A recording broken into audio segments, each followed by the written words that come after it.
हाँ तब अरे तो शादीशुदा बन ओकरा बाद भी दू लड़का के और दूगो लड़का से बतिया दामादे से बियाह कर लेता लोग, भाई से बियाह कर लेता लोग, हम कहे देखे जाता नहीं हम मने राव जैसन विचार बतैसन करत तब का नहीं मानी तो क्या करी, गर्जियन छोड़ दी। ना मानी तो गर्जीवन छोड़ दी। दूगो लड़का के जिंदगी खराब होता कहीं ना कहीं। वो जनों को लड़के जा। अच्छा शादीशुदा भइला के बाद तो चारों गो हो जाई, काहे 4 गो में 2 गो पसंद पड़ता दूगो पसंद शादियों से बाद और मर्द ना मना करेला, और घर के लोग ना मना करेला। देखी लोग तब मना करी। अच्छा देखबे ना करी तब का आजकल देखा तनी कौन घुसल बा रवा में घुसल बानी हम नहीं अच्छा। घुसल तो अब तो पूरा हाला हो गल कि दूगो लड़का से बतिया नहीं चलो रे साथ में बतिया तो नहीं हल्ला बोलता का करी जिंदगी खराब होता है। ये कर मने करे जा, ओकरा के करे थी त करो ना मना करी नी लो। ना रे हां कर करो और का घर से निकाल दे लोग के रखल लो ऐसा लड़की की आए घर से का और रखे।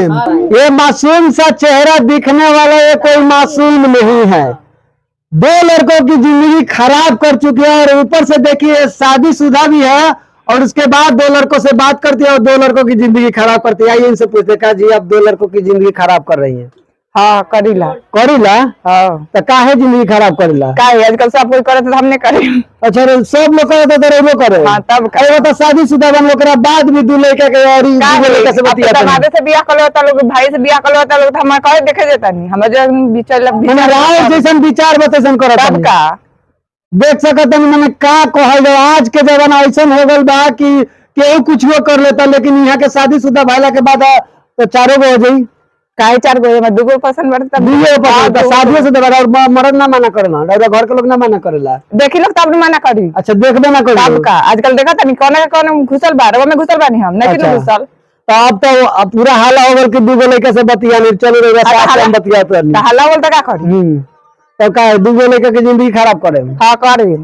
तो आइए हम इनके साथ से बात करते हैं कि कहे कि इनकी पतो जो है शादीशुदा होने के बावजूद भी 2 लड़कों से बात करती है काजी और पतो 2 लड़का से बात करत रही और वो लोग ना बोले नी लो का होय त दुनिया में करे थी त करे थे करत है। अब बताई पूरा 2 लड़का के जिंदगी खराब कर देने ओकरा बाद एगो लड़का के जिंदगी और लड़का के जिंदगी खराब होता है। ये कर मने करे जा, ओकरा के करे थी त करो ना मना करी नी लो। ना रे हाँ कर करो और का घर से निकाल दे लोग के रखल लो ऐसा लड़की की आए घर से का और रखे 2 लड़का के जिंदगी खराब करत रहे ऑलरेडी ओकरा बाद रखे रख दुनिया में लोग करे थी त रखम नहीं। अच्छा दुनिया माने ऐसा नहीं चला था काजी ऐसा हो खाता आज के जमाना में देख ली दुनिया ही तो हो खतै हाँ, दुनिया में काजी रउआ बात ऐसा ही होता थे।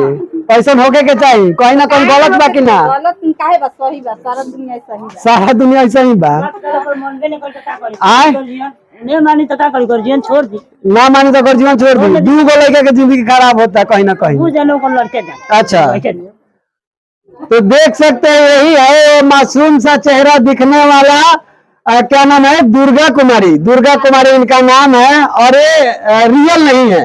आपको बता दे कि ये रियल नहीं है, ये केवल रील पे बनाया हुआ वीडियो है जिसमें आप लोग देख सकते हैं कि 2 लड़कों से बात करती है और वो वीडियो मिलियन में व्यू जाता है। उसी वीडियो के आधार पर हम इनका वीडियो बनाने आए हैं और आप लोग इसे रियल मत समझिएगा काजी।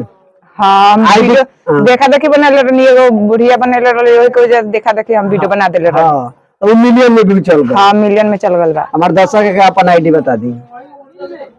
दुर्गा कुमारी आईडी नाम है। हाँ हम देख सकते हैं इंस्टाग्राम पर रील ऐसा हकीकत में नहीं हकीकत में नहीं है, हम वीडियो देखा देखी बना देले रहे। अच्छा तो आप देख सकते हैं रील में बनाई हुई वीडियो है, रियल में नहीं है, केवल दिखाने के लिए। ऐसा सच में हो रहा है का जी? हाँ से होता तभी बना ले ऐसा होता। तो और लोग की वीडियो कैसा लगा कमेंट बॉक्स में जरूर बताएं।